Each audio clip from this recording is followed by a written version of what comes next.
tal amigos? Sean bienvenidos a una nueva entrega de su programa Enfoques Jurídicos. Boris de León, su servidor, les da las gracias por la sintonía. En esta oportunidad contaremos con la grata presencia del licenciado Tiago Marrero, abogado experto en Derecho Administrativo, con quien conversaremos acerca del ordenamiento del territorio, la planificación urbanística y su relación con los derechos fundamentales. Regresamos en breve.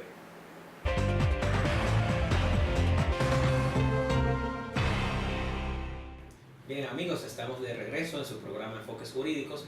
Bienvenido, Tiago, al programa. Hola, ¿cómo estás? ¿Todo bien? Tiago, este tema del ordenamiento territorial, la planificación urbanística y su relación con los derechos fundamentales resulta muy interesante. Pero primero debemos ahondar en los conceptos. ¿Qué significa ordenamiento territorial? ¿Qué debemos entender por la facultad administrativa de ordenamiento para entrar en materia? Lo primero es, cuando hablamos de ordenamiento, evidentemente estamos hablando de lineamientos, principios, reglas, sobre, digamos, reglamentar, ordenar, ¿verdad? Digamos que sería la esencia de determinadas actividades humanas. En el caso del ordenamiento del territorio no es más que ordenar la actividad humana en determinados territorios, específicamente en el ámbito de competencia de una administración pública. Entonces, cuando hablamos de ordenar, estamos hablando de reglamentar, verificar cuáles son los principios por los cuales se debe regir una actividad humana en un determinado territorio. Y eso se hace precisamente porque a través de la ordenación del territorio se pueden verificar cuál sería el uso sostenible de los recursos naturales, eso es lo primero que se tiene que verificar. Luego, cómo se pudiera integrar la vida de las personas en su desarrollo potencial en ese territorio. Y en tercer lugar, cómo se va a utilizar el territorio en la medida de la producción y de las actividades propiamente humanas. Una pregunta, Tiago. ¿Cuáles son las consecuencias de la falta de ordenamiento territorial? A propósito, por ejemplo, de lo que ha venido ocurriendo con el desarrollo de la ciudad de Santo Domingo, el Gran Santo Domingo, y las preocupaciones que se han debatido incluso ante la opinión pública en relación al tránsito vehicular y las dificultades del acceso a medios de transporte efectivos.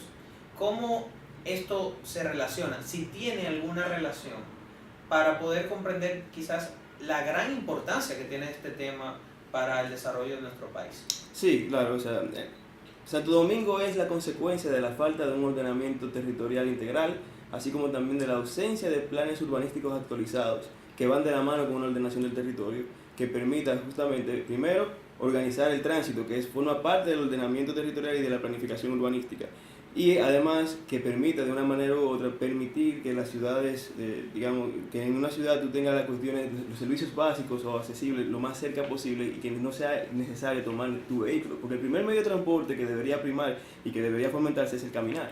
Claro. Y a través de un ordenamiento territorial y sobre todo de una planificación urbanística efectiva se puede lograr no solamente incentivar el caminante, sino también la seguridad ciudadana que es necesaria para poder caminar, pero también se puede lograr una ordenación del transporte público de tal manera que no congestione la ciudad y permite a la gente desarrollarse y vivir la ciudad de manera, digamos, como se habla de un derecho a la ciudad en términos de recreación, en términos de acceso a los servicios, en temas de que se pueda desarrollar libremente dentro de la ciudad.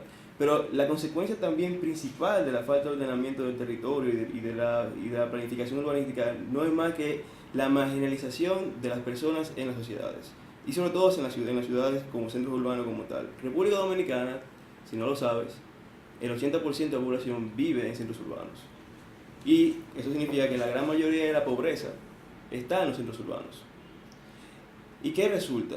La marginalidad que hay en las ciudades, en los centros urbanos, es producto justamente de los asentamientos urbanos que son totalmente irregulares, que no tuvieron algún tipo de planificación, porque cuando Santo Domingo comenzó a crecer, por ejemplo, por poner el caso que más conozco, que es la ciudad en la que vivimos, muchos asentamientos se comenzaron a realizar en los alrededores de las grandes empresas. Tenemos hoy día, por ejemplo, el caso de Poliplaza. Poliplaza llegó después, llegó en los 60, pero anteriormente de eso Villa Agrícola como que ya tenía uso mixto de suelo, con lo cual también había empresas y también comenzaron a asentarse los trabajadores de los alrededores de esas grandes empresas que hoy tenemos hoy día. Ese crecimiento irregular provocó asentamientos también irregulares que evidentemente tienen que ver con la efectividad del ejercicio de los derechos fundamentales, porque no es lo mismo tener en un lugar ordenado, donde las reglas del uso del suelo son claras, una escuela pública a tener que ponerla, por ejemplo, en un lugar para satisfacer una necesidad con todos los peligros que pueden haber en los alrededores y los riesgos que pueden materializarse. Claro, y qué bueno que mencionas el tema de los derechos fundamentales, porque a eso iba. ¿Cuáles serían los derechos fundamentales que se verían particularmente afectados por la falta de ordenamiento territorial? ¿Cómo incide en la esfera propia de cada uno de los televidentes, de cada uno de nosotros, esta falta de ordenamiento? ¿Cómo podemos vincular nuestros derechos fundamentales con una política y ejecución de un plan urbanístico, por ejemplo? Sí, lo primero es, vamos, porque también tenemos que ampliar un poquito el esquema de lo que es la ordenación del territorio. En teoría, y en alguna medida práctica, Santo Domingo, por ejemplo, está ordenada. Hay un plan regulador urbanístico viejo que no se ha actualizado, hay una especie de ordenación del territorio donde se indican cuáles son los usos del suelo, dónde se deben poner las industrias, etcétera, etcétera. Ciertamente hay un mínimo en realidad. La otra cosa es que se haya cumplido a través del tiempo, ¿verdad? Ahora, ¿en qué afecta la ordenación del territorio y la planificación urbanística en el ejercicio efectivo de los derechos fundamentales? En todo. Porque la ordenación del territorio está vinculada a un derecho fundamental implícito que es la movilidad. Y la movilidad, evidentemente, lleva de la mano lo que es el ejercicio efectivo del derecho a la salud, del derecho efectivo de la educación, que son derechos sociales fundamentales, como dice la Carta Magna, a lo cual hay que garantizar el acceso, hay que garantizar la calidad de los servicios, que solamente podrá lograrse en la medida en que haya una regulación ordenada del territorio. Pues no se pueden poner, por ejemplo, industrias cerca de escuelas. No podemos poner estaciones de gasolinas frente a parques, frente a hospitales, como ya lo dice la ley de estaciones de gasolinas. Entonces, el ejercicio efectivo de los derechos fundamentales se ve afectado en la medida en que la ordenación del territorio no se toma en cuenta para los fines de la política pública, que son los instrumentos a través de los cuales se garantizan determinados derechos fundamentales. Pero más aún, en el caso de la planificación urbanística y del ordenamiento del territorio, los dos derechos fundamentales que son visceralmente afectados son el de la libertad de empresa, uno, y el del derecho de propiedad, dos. ¿Y en qué medida? Porque una persona puede ser propietaria de un inmueble y ese derecho no se ve afectado directamente por la falta, digamos, de ordenamiento. ¿Cómo podría mi derecho de propiedad registrado ser afectado por la política o el plan de ordenamiento territorial? Muchas veces se compra una propiedad y no se sabe cuál es el uso del suelo que tiene la propiedad. Comenzando por ahí, por ejemplo, yo compro un solar que está al frente de una escuela y yo entiendo que ahí debe ponerse un negocio de cualquier tipo, sea un restaurante, sea un negocio de expendio de bebidas, da igual.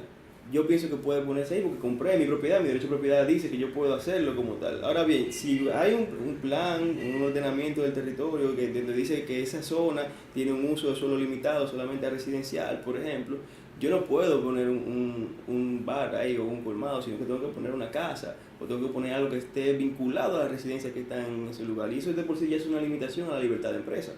Comenzando por ahí. Y también es una limitación a la propiedad, al derecho de propiedad, porque el Estado me está diciendo a mí qué yo debo hacer con esa propiedad y en qué momento. Entonces, quizás actualmente la ordenación del territorio y la planificación urbanística no tiene la incidencia que debería tener, porque evidentemente sabemos que por ilegalidades, irregularidades e informalidades de la administración pública, tanto local como central, el tema del uso del suelo aquí no está debidamente regulado. No sabemos cuáles son los criterios, porque para el uso del suelo lo primero que hay que verificar es el plan regulador urbanístico que debe tener cada municipio. Eso es lo primero que tiene que verificarse.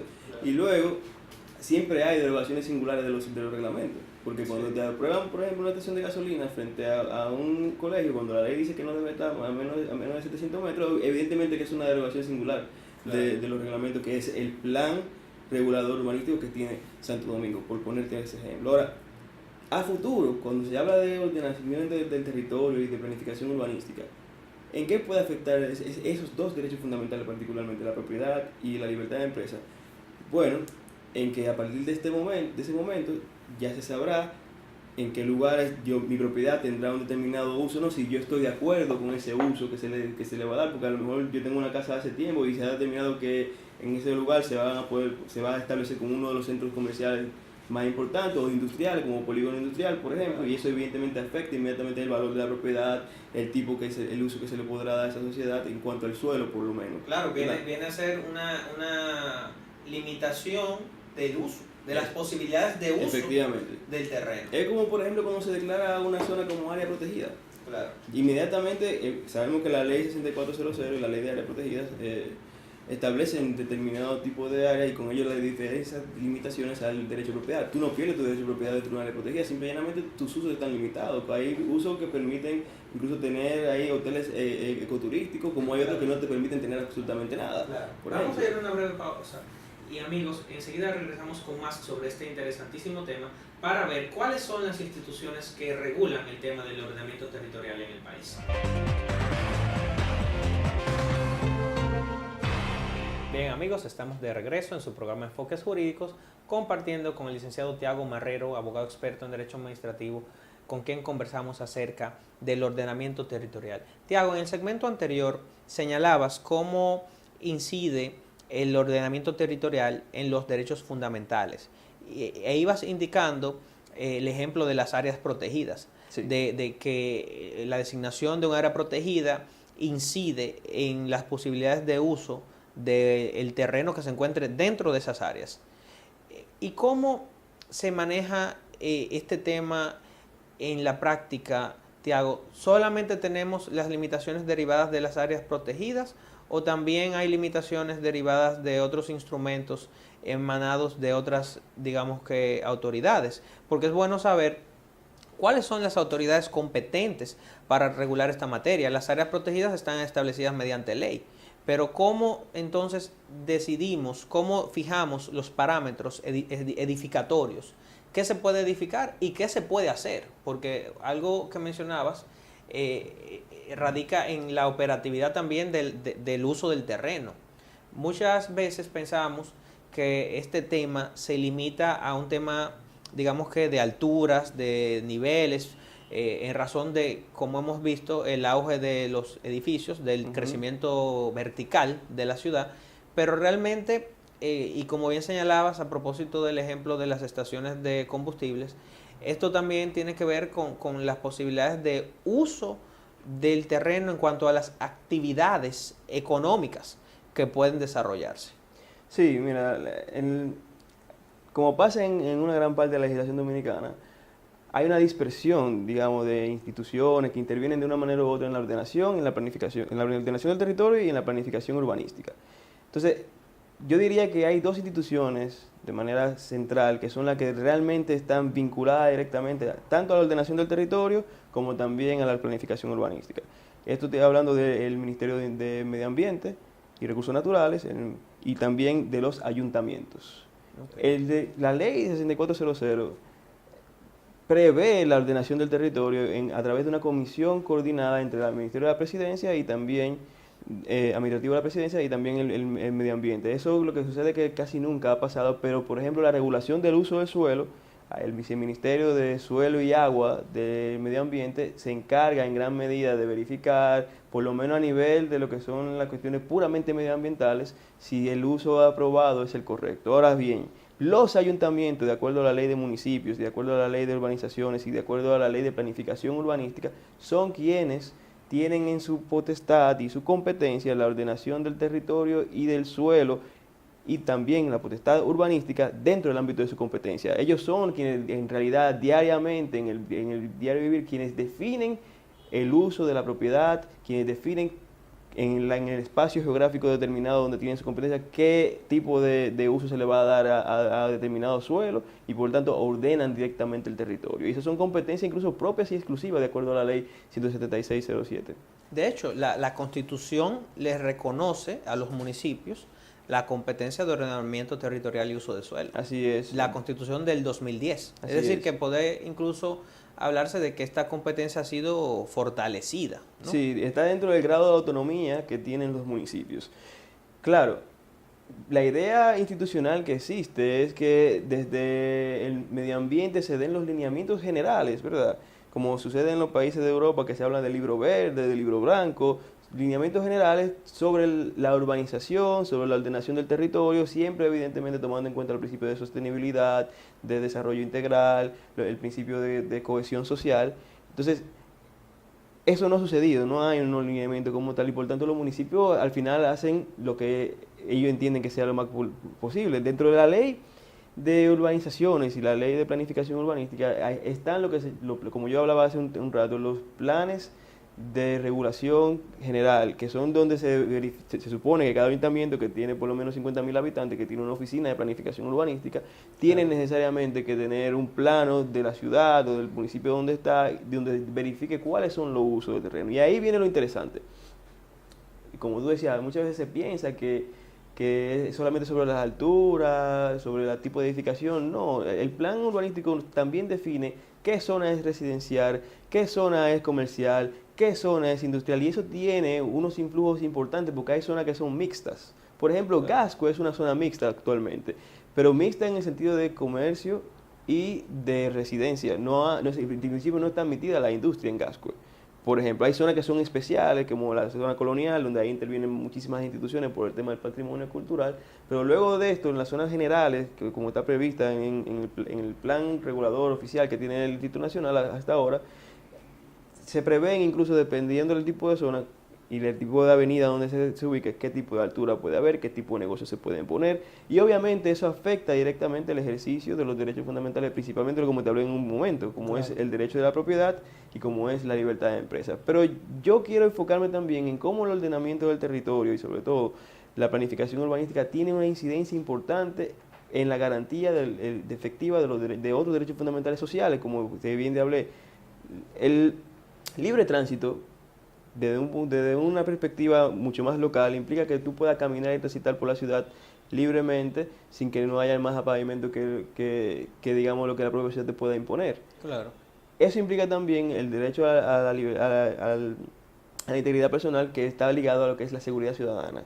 La ordenación del territorio y dos, sobre todo esta parte, la planificación urbanística tiene una incidencia enorme en la seguridad ciudadana y por tanto en el desarrollo que tú puedas tener como ciudadano en la ciudad en la que vives. Dependiendo cómo se ordena el territorio, dependiendo cómo se incentiva, por ejemplo, caminar en las aceras, va a aumentar o no, por ejemplo, el grado de seguridad ciudadana de una ciudad.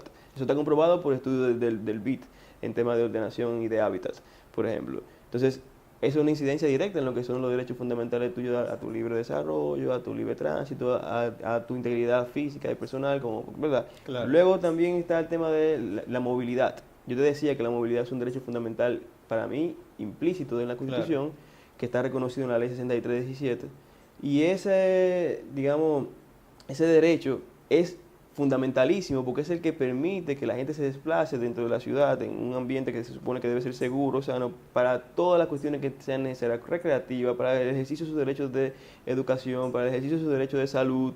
Entonces, garantizar la movilidad implica necesariamente tener un transporte público ordenado, eficiente, efectivo, universal, accesible, y para eso se necesita una buena planificación urbanística. Claro. Y sin la planificación urbanística no importa que reordenemos el sector de transporte, porque como quiera vamos a seguir teniendo los embotellamientos, la gente no va a estar incentivada a utilizar el transporte y con ello nos vamos a seguir faltando a garantizar el derecho a la movilidad como sombrilla de otros derechos fundamentales. Es decir, que el ordenamiento territorial y la planificación urbanística puede afirmarse que constituyen un sistema transversal en cuanto a lo que es el ejercicio de los derechos fundamentales dentro de la ciudad. Así es. Son instrumentos a través de los cuales el poder público, sea el ayuntamiento, sea la administración pública central, digamos, permiten o tratan de garantizar el ejercicio efectivo de determinados derechos fundamentales. ¿Y qué puede ocurrir o qué ocurre,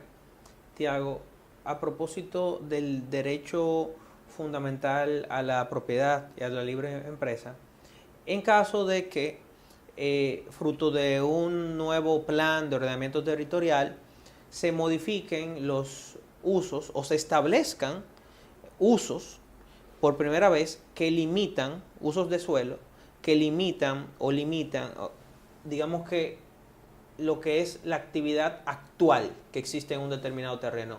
Si nosotros ponemos el ejemplo de una industria pequeña por ejemplo, de fabricación de plástico, fabricación de botellas, si interviene un nuevo plan que establece que en esa zona no se puede tener un uso industrial, ¿cómo podría el propietario de ese terreno coexistir en cuanto a la continuación de su actividad con una nueva norma que no cumple, evidentemente? Claro. Y cómo también puede, digamos que el ciudadano solicitar o empoderarse en cuanto a la necesidad del ordenamiento, porque habrán personas que estén interesadas y habrán otras que no, que se beneficien de la falta de regulación. Porque lo que se ha evidenciado es que existe una falta de regulación que ha dado lugar a un crecimiento desordenado y, como bien dijiste, la emisión de un sinnúmero de autorizaciones que no respetan o no se han emitido en torno a parámetros. Entonces son muchas veces discrecionales y quizás por la dispersidad en cuanto a los diversos organismos regulatorios, habrán muchas que también incurran en incumplimientos de leyes especiales que regulan, por ejemplo, distancias. Mira, poniéndote un ejemplo mucho más sencillo que el que decía, pero sin abandonar el que me pedías, el más común es el de la junta de vecinos. Muchas veces tú tienes una junta de vecinos que tienen un residencial en una zona que está supuestamente a ser de un uso residencial exclusivamente y de repente te quieren poner un negocio dentro de esa comunidad que ha sido aprobado incluso por las instituciones correspondientes. Entonces ahí vienen los problemas que de la junta de vecinos, que tú ves que recurren determinadas ordenanzas del municipio que aprobaron la construcción de una torre, una plaza comercial en un lugar donde estaba previsto que sea solamente uso residencial. Eso se llama, como tú sabes, derogación circular de un reglamento. Y la ley 107.13, que es la ley relacionada a los derechos de la persona en su relación con la migración y procedimiento administrativo, prevé los mecanismos justamente de participación y de elaboración de los nuevos reglamentos. Porque la planificación urbanística y todo lo que tiene que ver con la ordenación del territorio no son más que ordenanzas, y las ordenanzas son en sí mismas reglamentos.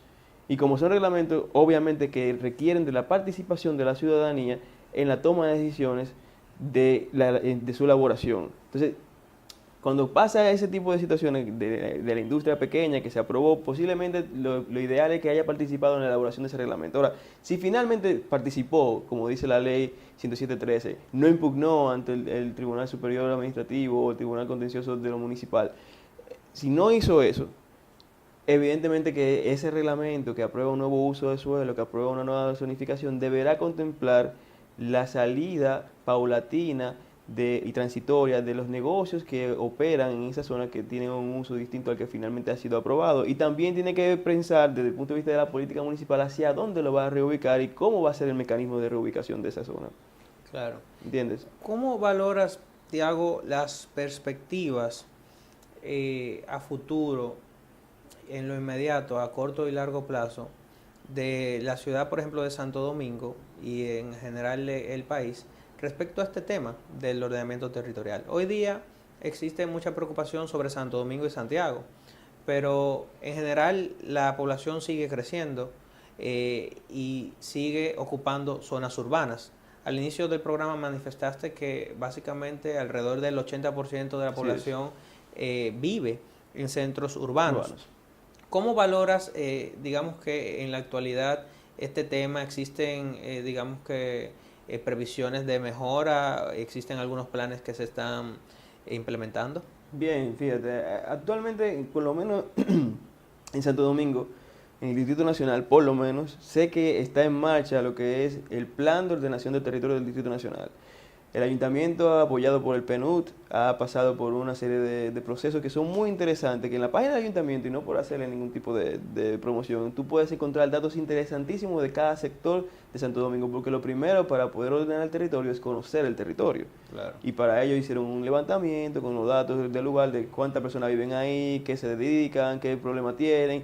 Eso es lo primero. Y ahora mismo están justamente en consultas públicas, o estaba más bien hace un tiempo, no sé tanto realmente, en la elaboración de cómo va a ser ordenada Santo Domingo, y eso va evidentemente a tener que ver con el uso del suelo que van a haber en determinadas áreas de Santo Domingo, y va a afectar obviamente la actividad comercial, va a afectar la actividad residencial, y eso en perspectiva yo lo veo positivo porque por lo menos por primera vez se está hablando de ordenar correctamente el territorio, atendiendo los factores de sostenibilidad, de desarrollo integral de la persona y también del ejercicio efectivo de los derechos. Ahora, a nivel nacional hay un anteproyecto de ley que está vinculado a la ordenación del territorio, donde finalmente se van a poner claras las reglas de ordenación del territorio, donde van a intervenir las santas instancias, digamos, Ministerio de Economía y Planificación y Desarrollo, Ministerio Administrativo, Ministerio de Presidencia, perdón, Ministerio de Medio Ambiente, y también los diversos consejos regionales y municipales que prevé esa ley.